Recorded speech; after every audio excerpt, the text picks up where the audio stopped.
என்ன பண்ண கேட்குறேன்? Chicken biryani. Chicken biryani. Chicken biryani biryani வேணாம் எனக்கு. அதான் இன்னைக்கு சமையல். எப்படி பண்ற? அப்புறம் இன்னைக்கு புதன்கிழமை. நீ சிக்கன் பிரியாணி தான் பண்ணுவோம். இப்போ நீ டிசைட் பண்ணிட்டு பிரியாணி பண்ணணும். சரி, எப்படி பண்ண சொல்லு. நான் இன்னைக்கு ஒரு வேற விதமா பிரியாணி பண்ண போறேன். பாரு, இப்போ தயிர் போடுறேன். இதான் நான் மெடுமை பண்ணிட்டு அப்போ நான் உனக்கு சொல்றேன் நான் பிரியாணி எப்படி பண்ணுவேன். அப்புறம் வந்து நீ பாரு. மஞ்சள் பொடி, கொஞ்சம் பிரியாணி மசாலா இதெல்லாம் போட்டுட்டு கொஞ்ச நேரம் கொஞ்சம் உப்பு போட்டுட்டு இது நல்லா பிசைஞ்சு ஒரு அரை மணி நேரத்துக்கு ஃப்ரிட்ஜில் வச்சிடணும். வச்சுட்டு ஃப்ரிட்ஜில் வைக்கணுமா? அரை மணி நேரம் வச்சு நான் மற்றதுக்கு ரெடி பண்ணுறது இதாக உள்ள இது கொஞ்சோண்டு இதில் இப்போ எண்ணெய் ஊற்று. கொஞ்சோண்டு எண்ணெய். முதல் இஞ்சி பூண்டு பேஸ்ட் போட மறந்துட்டேன். இப்போ மேலே போடுறேன். மறந்துட்டா போடலாமா திருப்பி? பின்ன இப்போ கொஞ்சம் ஒரு எலுமிச்சை பூஞ்சி. என்னமா பண்ணு வேற விதமாக பிரியாணி. என் பேத்திக்கு இந்த பிரியாணி ரொம்ப பிடிக்கும். அவள் பேத்திக்கு தான் பண்ணுறேன். நாங்கள் சாப்பிடுறோம். ஆமாம், என் பேத்திக்கு தான் இந்த பிரியாணி பண்ணுறேன். சரி சரி, பண்ணு. இது மூடி ஒரு அரை மணி நேரம் வச்சிடணும். எங்களுக்கு ஒரு அரை மணி நான் அரை மணி ஃப்ரிட்ஜில் வச்சுருட்டேன். சரி, பிரியாணி பண்ணிட்டு பிரியாணி சால்வ் பண்ணுறே இல்லை நீ? ஒரு நிமிஷம் ஆயிடுச்சு, முடிஞ்சிட்டு வரேன். இதுக்கு பேர் சாய் ஜீரா. இது பிரியாணியில் போட்டால் செம்ம வாசனையாக இருக்கும். ஜீரா இது சாய் ஜீரா போட்டு தக்காளி போட்டுடலாம். ஏன்னா வெங்காயம் நான் முதல்ல வதக்கி வச்சுட்டேன். இது தக்காளி நல்லா வேகணும். அதுக்கு சாப்பிட்டு வந்து அந்த ஒலையை வச்சுட்டேன். இப்போ இதில் வந்து இந்த பட்டை இல்லை இதெல்லாம் கொஞ்சம் போட்டு கொத்தமல்லி இருக்குல்ல தண்டு, கொத்தமல்லி தண்டு, புதினா தண்டு இதெல்லாம் தண்ணியில் போட்டு நல்லா கொதி வச்சுக்கணும். நம்ம போட்டு ஊற்றுறேன். ஏன்னா அரிசி வந்து வேறு வேறையாக நம்மளுக்கு இருக்கும். இது போடணும். அது கூடிய எது போடுறோம். இதெல்லாம் கொஞ்சம் சாதம் நல்லா புளிச்சா நல்லாயிருக்கும்.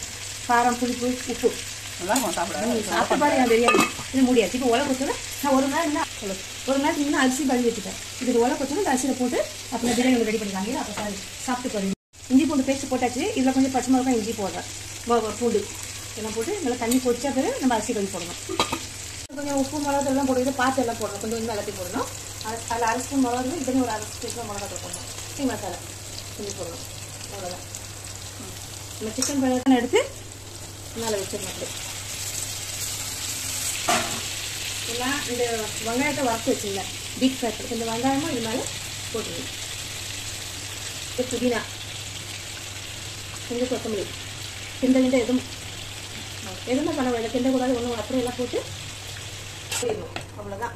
ஒரு 10 நிமிஷம் கழிச்சு பார்க்கலாம். நல்லா கொஞ்சம் தான் இதெல்லாம் எடுத்துடணும். எதுக்கு போட்டோம்? இதை வாசனை தான் போடுறது. இதெல்லாம் கொஞ்சம் ஸ்பூன் எண்ணெய் ஊற்றுற, தண்ணி ஊற்றுற. இப்போ அரிசி கழுவி வச்சுக்கல, இந்த அரிசி போட்டு. ஏன்னா அப்போ தான் அரிசி சாதம் முழுசாக உடையாது. சாதம் எவ்வளோ லாங் ப்ராசஸ் சமையல் பண்ணுறது. பிரியாணி சும்மாவா? எனக்கு வேணாம். அப்படியே ஃபுல்லாக வேக விடக்கூடாது. ஒரு 80% தான் வேக விடணும். அதுக்கு நம்ம கொஞ்சம் மூடணும். வெந்துருச்சு. இப்போ இந்த சாதத்தை எடுத்து என்ன பண்ணுறது? அது வடிகட்டி எடுத்துடணும். இந்த சாதத்தை மோஸ்ட்லி ஆயிடுது. இது கொஞ்சம் வாசனையாக இருக்கும். இப்போ சிக்கன் ரெடி பண்ணி வச்சுக்கல, கொஞ்சம் சிக்கன் கொஞ்சம் எப்படி இந்த ஃபுட் கலர் வச்சு நம்ம கொஞ்சம் கொஞ்சம் போட்டால் நம்ம நல்லா ஹோட்டல் பிரியாணி மாதிரியே இருக்கும் சாப்பிட்றதுக்கு. இது வெங்காயம் வறுத்து வச்சுன்னா அது கொஞ்சம் மிச்சம் பண்ணி வச்சுருந்தேன். வெங்காயம், புதினா, கொஞ்சம் கொத்தமல்லி. இப்போ இது மறுபடியும் மேலே ஒரு லேயர் சிக்கன். இதுக்கு மேலே மறுபடியும் சாதம். உதிரி பழம் எண்ணெய் விட்டா இந்த சாதம் உதிரி உதிரியாக இருக்கும். நம்மளுக்கு எடுத்து வச்சா உதிரி உதிரியாக இருக்கும். லாஸ்ட் இது 3வது லேயர் சிக்கன்.